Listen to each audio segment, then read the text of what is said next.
What would have happened if Ted Kennedy defeated Jimmy Carter for the 1980 Democratic nomination? This is Savage Planet and welcome back to another video. Today I want to do the hypothetical election between Ronald Reagan in 1980 and Ted Kennedy if the unlikeliest of things happened that an incumbent president actually lost his party nomination, which Jimmy Carter wasn't that close to doing. It was some speculation, but it was never really very realistic.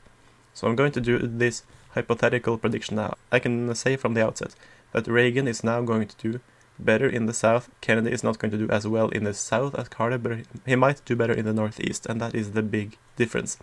Reagan still has a lot of momentum going for him, and I'm starting by filling in the safe states for Reagan. Now he is of course from California, and all of these western states are quite safe for him. That includes this Midwestern firewall that you can argue is more or less safe Republican no matter what, and it includes the West, all western states except from Hawaii that I believe would go to Kennedy. Now Reagan also wins the state of Virginia, North Carolina, South Carolina, Alabama and Mississippi, as well as Indiana. All of these states voted for Bush in 1992 when he lost to Clinton, and I think that they would be very Republican at this point as well. When it comes to Kennedy, I think that he, unlike Carter, would win his home state of Massachusetts. Reagan actually won Massachusetts in 1980, if you look at it. It was a very narrow state, so it was not a big margin. It was the narrowest in the country, but he lost it. Going to the state of Maryland, I believe that Kennedy would win Maryland, and I believe he would win Minnesota and West Virginia. Those are quite solid Democratic states. There are also the states of Rhode Island. Yeah, the state of New York went to Reagan by approximately almost 3 points. And in this scenario, I do actually believe that Kennedy could have won the state of New York. So already we can say that this would not be the same landslide that it was for Reagan in the real life. Also, the state of Rhode Island, I believe, would go Democratic. Reagan, however, would win the traditional Republican states in New England, including Connecticut. He would also win New Jersey and Delaware. Kennedy would win the District of Columbia.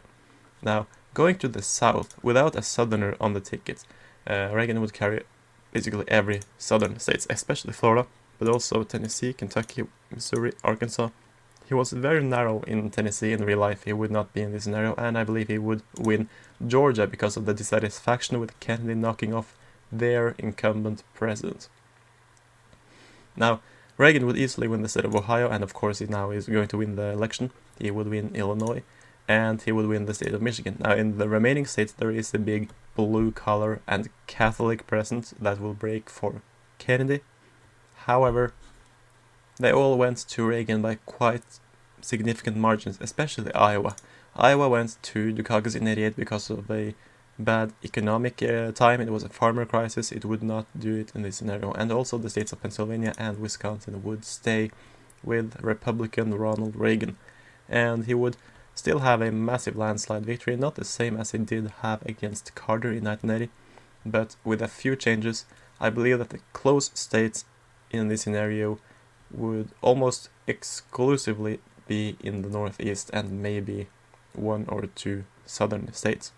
Otherwise, Reagan would easily win this election. He would defeat Ted Kennedy, who really picked the wrong year to run for president. I mean, 1976 was a much better year to run as a Democrat for president, but Kennedy decided not to. Instead, he decided to challenge an incumbent Democrat.